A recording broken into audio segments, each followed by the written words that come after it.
Good morning student. Standard 12th English Medium Subject BA Chapter number 10 Marketing Management. अगर आपको याद हो तो ये क्वेश्चन की हेडिंग थी concept, ideology and view of marketing management, जिसमें हमने 5 कॉन्सेप्ट के बारे में देखा था। जिसमें आपने फर्स्ट पॉइंट देखा था प्रोडक्शन कॉन्सेप्ट, सेकेंड वन था प्रोडक्ट कॉन्सेप्ट, थर्ड वन था selling concept and fourth one था मार्केटिंग कॉन्सेप्ट। ये चारों कॉन्सेप्ट में आपने देखा था कि इंडिया के ज़्यादातर फर्म और बिजनेसमैन किस कॉन्सेप्ट को यूज़ किए थे या अडॉप्ट किए थे, तो वो था मार्केटिंग कॉन्सेप्ट, क्योंकि वो फर्म के साथ साथ कंज्यूमर को भी सेटिस्फाई करता है। आज हमारा जो पॉइंट है वो है सोशल कॉन्सेप्ट। देखते हैं सोशल कॉन्सेप्ट में क्या दिया हुआ है। It is also known as societal oriented concept. Marketing concept has been criticized as it gives the priority only on the consumer preference। Marketing concept को यहाँ पे थोड़ा क्रिटिसाइज किया गया है। उसका रीज़न क्या है कि इनका कहना है कि मार्केटिंग कॉन्सेप्ट में ओनली हमने कौन से चीज़ों के ऊपर फोकस किया है, तो वो था हमारा सिर्फ हम कंज्यूमर के सेटिस्फैक्शन को ज़्यादा इम्पोर्टेंस दिए हैं, इसलिए इसे थोड़ा क्रिटिसाइज किया गया है और इसे सही नहीं माना गया है। In the marketing concept, efforts are made to know the wants of consumer and satisfy them। Marketing concept में हमने किया क्या, तो हमने मार्केटिंग कॉन्सेप्ट में सारा एफर्ट्स हमने इस बात पे लगा दिया कि कंज्यूमर की प्रेफरेंस, कंज्यूमर के वांट्स, कंज्यूमर के नीड्स, कंज्यूमर के डिज़ायर क्या है और उसे ही सेटिस्फाई करने में लग गए।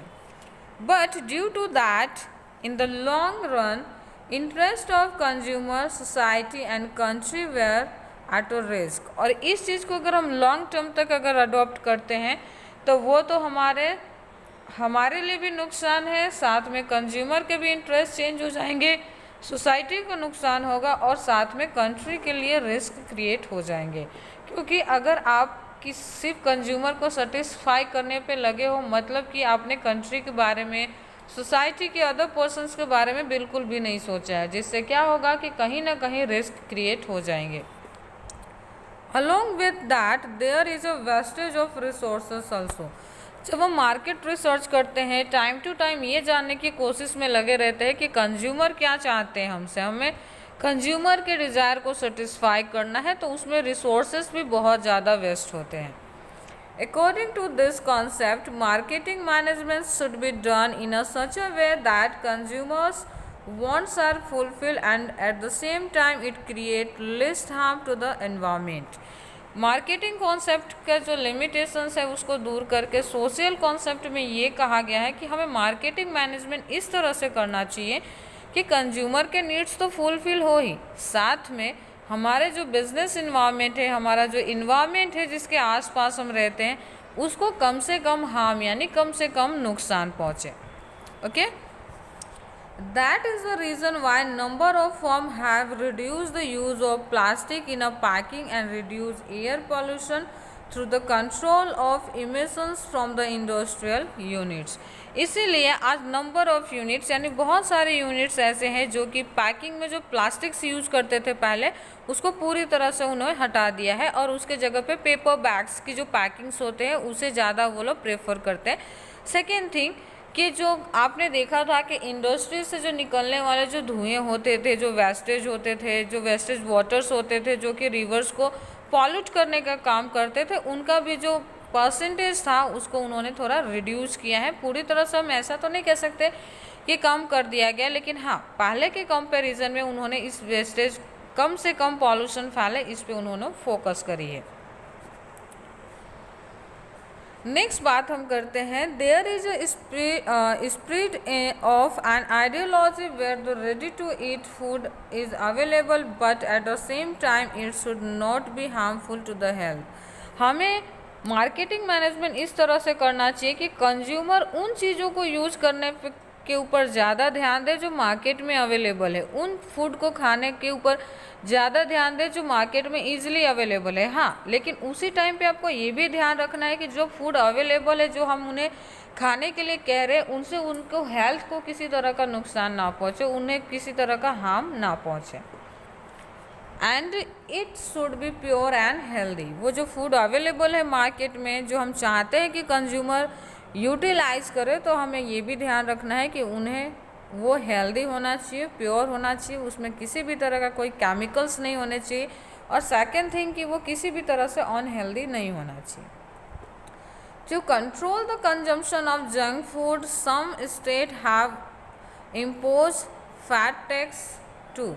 ओके, जो आज हम जंक फूड, जैसे जो पैकेट्स फूड्स होते हैं, कोल्ड ड्रिंक्स होते हैं, सॉफ्ट ड्रिंक्स होते हैं, ये सारी चीज़ों को आज हमने ना हम अपने लाइफ स्टाइल का एक हिस्सा बना लिया। हमें ऐसा लगता है कि अगर हम ये सारी चीज़ें कंज्यूम नहीं करते हैं, इन चीज़ों को हम अपने लाइफ में यूज़ नहीं करते हैं, तो हम कहीं ना कहीं पुअर हैं, मीन्स कि हम फाइनेंशियली स्ट्रॉन्ग नहीं हैं।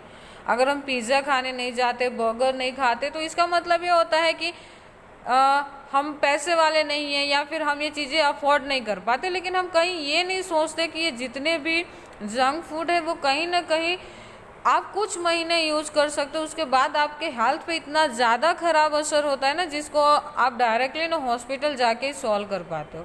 तो ऐसी चीज़ों से जो रिस्क हमारे हेल्थ के ऊपर क्रिएट होता है, उससे बचने के लिए ज़रूरी क्या है कि हम ऐसे फूड को कंज्यूम करें, ऐसे हैबिट्स को हम अपने लाइफ में शामिल करें जो कि हमें कभी भी नुकसान ना पहुंचाए, बल्कि एक हेल्दी वे में हमारे लाइफ को चलाने में हमारी हेल्प करें। ठीक है, इसीलिए जो आज हम अपने लाइफस्टाइल में जो junk food, cold drinks, soft drinks, ये सारी चीज़ों को एक हिस्सा मान लिए, तो इसीलिए कुछ स्टेट ऐसा करते हैं कि इन चीज़ों का जो कंजम्पशन कम करे या कंट्रोल हो, इसलिए उन्होंने फैट टैक्स भी लगा दिया। ठीक है, in the same way controlling of air and the noise pollution has been emphasized। और इससे क्या होगा कि एयर पॉल्यूशन, नॉइज़ पॉल्यूशन जो होगा वो भी कहीं ना कहीं कंट्रोल होगा। अगर हम घर से बाहर जाना थोड़ा कम कर दे, तो सिंपल सी बात है कि हम व्हीकल भी कम यूज़ करेंगे, जिससे नॉइज़ भी कम फैलेगा, और एयर पॉल्यूशन भी, जो हमारे व्हीकल से जो स्मोक बाहर पास आउट होते हैं, वो भी क्या होगा, कम होगा, तो जिससे इनडायरेक्टली हमारे एनवायरनमेंट को फ़ायदा होगा।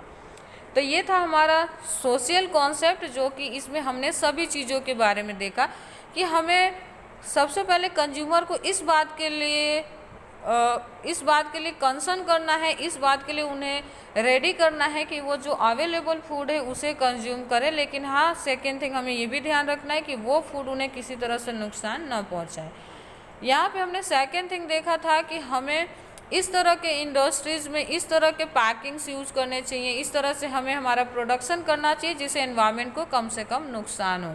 थर्ड थिंग हमने देखा था कि जो हम जंक फूड और जो soft drink, cold drinks use करते हैं, तो इसका कंजम्पशन सरकार ने कम करने के लिए कुछ राज्यों में उन्होंने क्या किया है कि फैट टैक्स भी ऐड कर दिया है ताकि कंजम्पशन कम हो जाए। तो ये सारी चीज़ें कहीं ना कहीं जाके हमारे सोसाइटी के लिए बेनिफिशियल है। तो ये था हमारा सोशल कॉन्सेप्ट, जो कि इस क्वेश्चन का आखिरी कॉन्सेप्ट था। आई होप कि जो मैंने कहा, जो मैंने आपको समझाने की कोशिश की, वो समझ में आया होगा। Thank you.